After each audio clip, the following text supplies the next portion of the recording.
Assalamualaikum warahmatullahi wabarakatuh.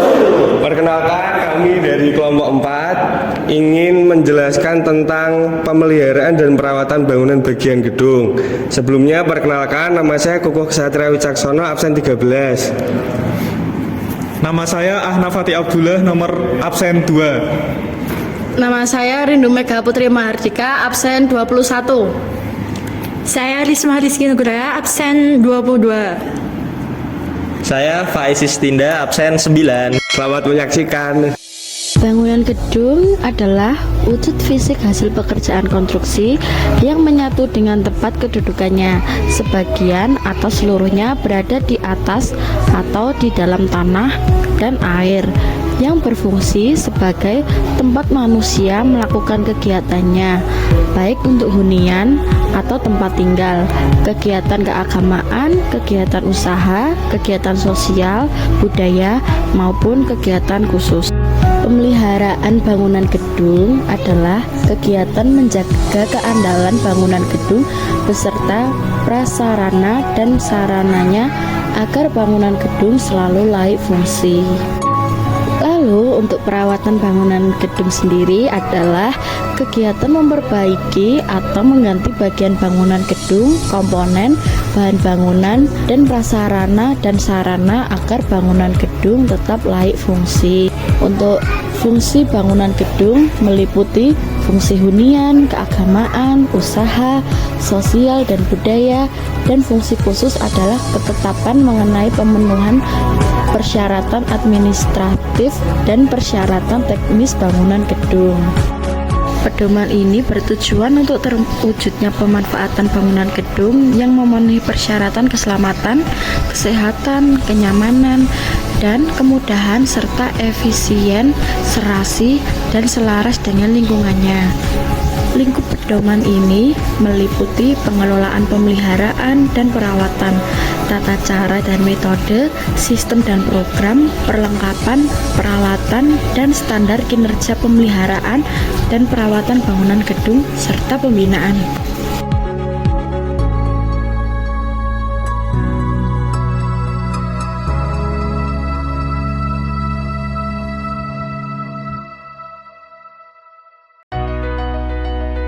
Manajemen pemeliharaan dan perawatan bangunan gedung meliputi persyaratan bagi penyedia jasa dan tenaga ahli atau terampil untuk pemeliharaan dan perawatan bangunan gedung. Untuk persyaratan yang terkait dengan pemeliharaan dan perawatan bangunan gedung, yaitu meliputi keselamatan, kesehatan, kenyamanan, dan kemudahan pada bangunan gedung. Berikut adalah contoh lingkup pemeliharaan dan perawatan bangunan gedung pada komponen mekanikal dan elektrikal. Pada komponen mekanikal ini terdiri dari tata udara, sanitasi, plumbing, dan transportasi. Lingkup pemeliharaan dan perawatan komponen mekanikal yang pertama yaitu memelihara dan melakukan pemeriksaan berkala sistem tata udara agar mutu udara dalam ruangan tetap memenuhi persyaratan teknis dan kesehatan yang disyaratkan, meliputi pemeliharaan peralatan utama dan saluran udara.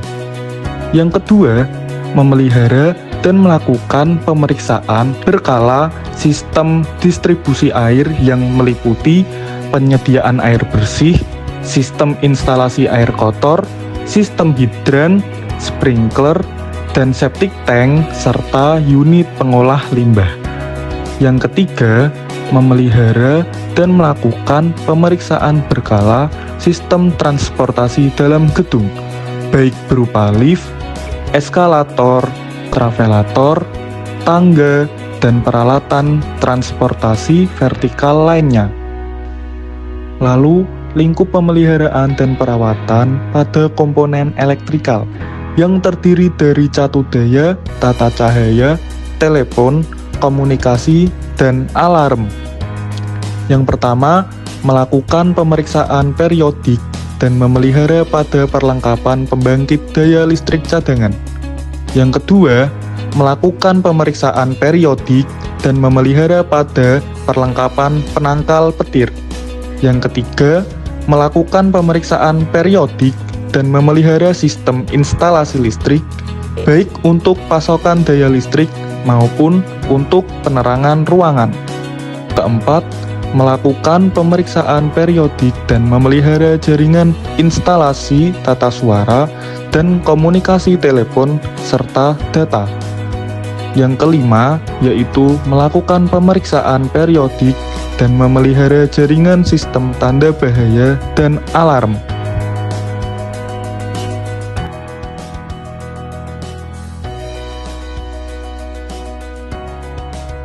Pemeliharaan saluran air kotor.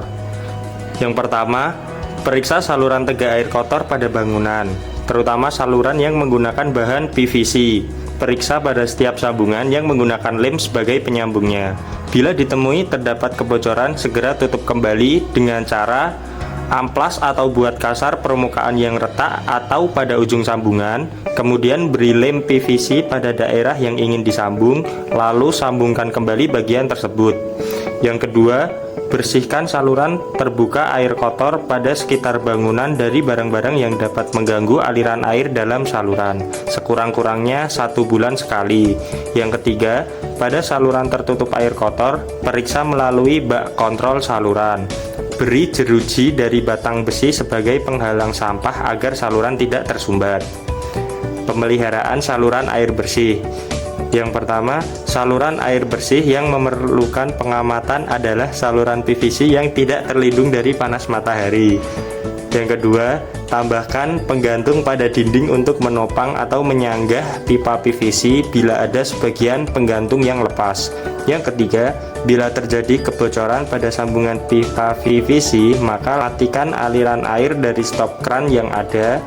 Lem kembali dengan lem PVC sejenis dengan pipa atau balut dengan karet bekas ban dalam motor untuk kondisi darurat, sehingga kebocoran dapat dihentikan. Lalu jalankan kembali aliran air bersih yang ada. Pemeliharaan peralatan sanitair. Peralatan sanitair seperti wastafel, bathtub, shower, kloset duduk, dan kloset jongkok. Yang pertama, bersihkan setiap hari dengan cairan sabun atau bahan pembersih lain yang tidak menyebabkan terjadinya korosi pada alat-alat yang terbuat dari metal. Yang kedua, gosok dengan spons plastik atau sikat yang lembut. Yang ketiga, bilas dengan air bersih. Yang keempat, keringkan dengan kain lap yang bersih. Pemeliharaan keran air. Yang pertama, periksa sekurang-kurangnya setiap 2 bulan setiap keran yang ada. Yang kedua, kencangkan baut pengikat putaran keran, lalu ganti bila perlu sil atau karet pada batang putar ulir keran.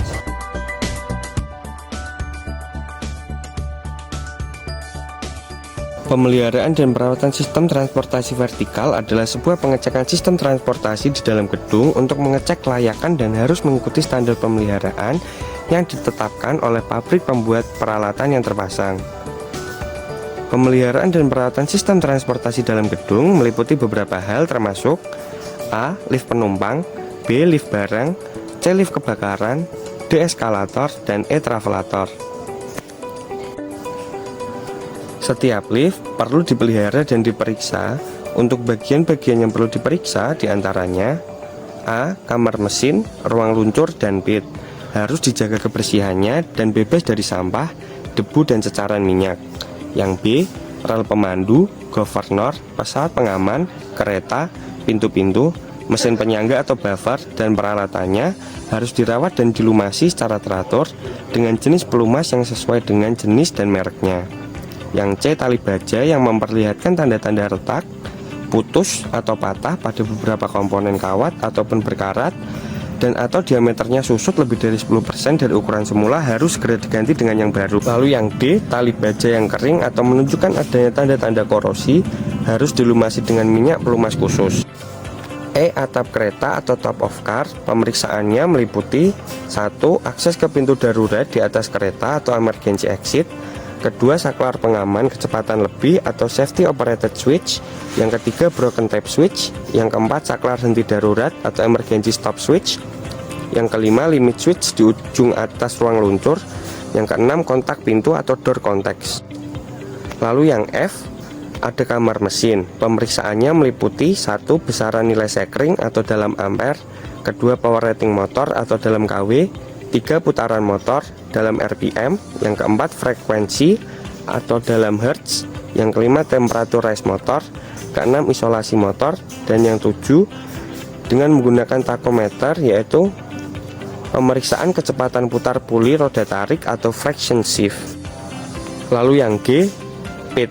Untuk pemeriksaannya meliputi 1. Plat tabir pemisah bobot imbang atau counterweight, kedua tangga monyet, ketiga kebersihan dasar PID, keempat final limit switch, yang kelima directional limit switch, dan yang terakhir atau yang H, lantai lobby lift. Untuk pemeriksaannya meliputi 1. Kondisi pintu lantai atau houseway entrance dengan syarat yang pertama tidak berbunyi, yang kedua tidak bergetar, yang ketiga posisi tidak miring. Kali ini saya akan menjelaskan mengenai lingkup perawatan bangunan gedung. Pekerjaan perawatan meliputi perbaikan dan penggantian bagian bangunan, komponen, bahan bangunan, dan prasarana dan sarana berdasarkan dokumen rencana teknis perawatan bangunan gedung dengan mempertimbangkan dokumen pelaksanaan konstruksi. Dengan ini, lingkup perawatan bangunan gedung dibagi menjadi 4. Yang pertama, rehabilitasi. Rehabilitasi ini memperbaiki bangunan yang telah rusak sebagian dengan maksud menggunakan sesuai dengan fungsi tertentu yang tetap, baik arsitektur maupun struktur bangunan gedung tetap dipertahankan seperti semula, sedangkan utilitasnya dapat berubah. Yang kedua ada renovasi, dengan memperbaiki bangunan yang telah rusak berat sebagian dengan maksud menggunakan sesuai fungsi tertentu yang dapat tetap atau berubah, baik arsitektur, struktur maupun utilitas bangunannya. Yang ketiga ada restorasi, memperbaiki bangunan yang telah rusak berat sebagian dengan maksud menggunakan untuk fungsi tertentu yang dapat tetap atau berubah dengan tetap mempertahankan arsitektur bangunannya, sedangkan struktur dan utilitas bangunannya dapat berubah. Yang keempat ada tingkat kerusakan. Kerusakan bangunan adalah tidak berfungsinya bangunan atau komponen bangunan akibat penyusutan atau berakhirnya umur bangunan, atau akibat ulah manusia, atau perilaku alam seperti beban fungsi yang berlebih, kebakaran, gempa bumi, atau sebab lain yang sejenis. Intensitas kerusakan bangunan dapat digolongkan atas 3 tingkat kerusakan, yaitu kerusakan ringan. Pada kerusakan ringan ini biasanya terjadi pada komponen non-struktural seperti penutup atap, langit-langit, penutup lantai, dan dinding pengisi. Untuk biaya perawatannya maksimum sebesar 35% dari harga satuan tertinggi pembangunan bangunan gedung baru yang berlaku. Sedangkan kerusakan sedang, kerusakan pada sebagian komponen non-struktural dan atau komponen struktural seperti struktur atap, lantai, dan lain-lain. Biaya perawatan maksimum sebesar 45% dari harga satuan tertinggi pembangunan bangunan gedung baru yang berlaku.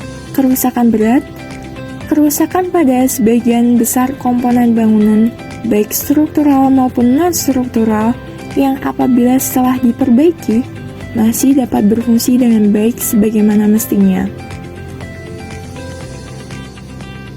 Biaya perawatan maksimum sebesar 65% dari harga satuan tertinggi pembangunan bangunan gedung baru yang berlaku, serta ada tambahan perawatan khusus untuk bangunan yang memerlukan penanganan khusus atau dalam usaha meningkatkan wujud bangunan seperti kegiatan renovasi atau restorasi, misalnya yang berkaitan dengan perawatan bangunan gedung bersejarah. Untuk besarnya biaya perawatan dihitung sesuai dengan kebutuhan nyata dan dikonsultasikan terlebih dahulu kepada instansi teknis setempat.